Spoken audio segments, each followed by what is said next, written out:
এক গ্রামে দুই বন্ধু ছিল। একদিন তারা এক পুকুরের পাশ দিয়ে যাচ্ছিল। হঠাৎ তারা দেখতে পেল পুকুরের পাশে এক কচ্ছপ ব্যথায় কাতরাচ্ছে এবং তার শরীর থেকে রক্ত ঝরছে। এটা দেখে প্রথম বন্ধুটি দ্বিতীয় বন্ধুকে বলল, দেখ বন্ধু, কচ্ছপটা ব্যথায় কাতরাচ্ছে, আমাদের দরকার সেই কচ্ছপকে সাহায্য করা। এটা শুনে দ্বিতীয় বন্ধুটি বলল, ধুর বেটা, এটা কোনো কথা বললি? এটা কি মানুষ নাকি? এটা শুধুমাত্র একটা কচ্ছপ, একে সাহায্য করলে আমাদের লাভ কি? তাছাড়াও আমার এসব প্রাণীদেরকে ধরতে ঘৃণা করে। এই কথাগুলো শুনে প্রথম বন্ধুটি তাকে বলল, দেখ বন্ধু, এই মানুষ, কচ্ছপ আর সকল প্রাণী সবই আল্লাহর সৃষ্টি। আমরা যেভাবে আল্লাহর ইবাদত করি ঠিক সেভাবেই এরা আল্লাহর ইবাদত করে। তাছাড়াও এরা মানুষের কোনো ক্ষতি করে না, বরং পরিবেশের জন্য এরা অনেক উপকারী।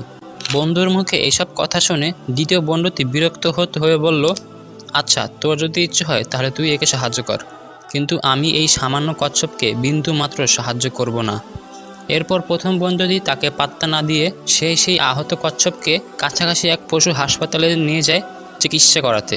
এই ঘটনার ঠিক 2 দিন পর রাত 11টার দিকে সেই দ্বিতীয় বন্ধুটি, যে কিনা কচ্ছপকে ঘৃণা করত, তার কাছ থেকে ফেরার পথে হঠাৎ একটি গাড়ির সাথে অ্যাক্সিডেন্ট করে এবং ঘটনাস্থলেই তার মাথা ফেটে রক্ত বের হতে থাকে এবং সেই গাড়িটি তাকে সাহায্য না করেই চলে যায়। এরপর তার মাথা থেকে ধারাবাহিকভাবে রক্ত বের হচ্ছেই, কিছুতেই যেন রক্তপর আর থামছে না।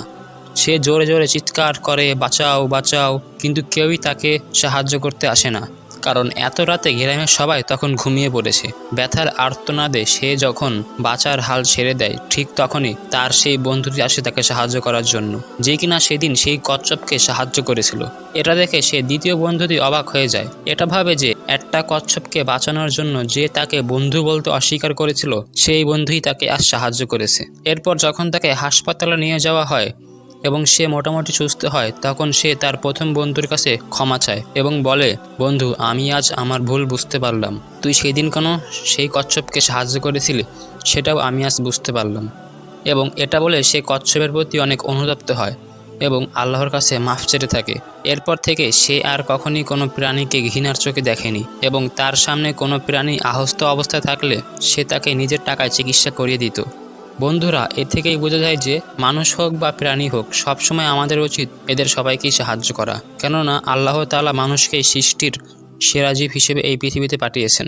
আশা করি আপনাদের কাছে এই ভিডিওটি ভালো লেগেছে এবং ভালো লাগলে অবশ্যই এই চ্যানেলটিকে সাবস্ক্রাইব করবেন এবং পরের ভিডিও কোন কাহিনী নিয়ে বানাবো তাও কমেন্ট করে জানাতে পারেন।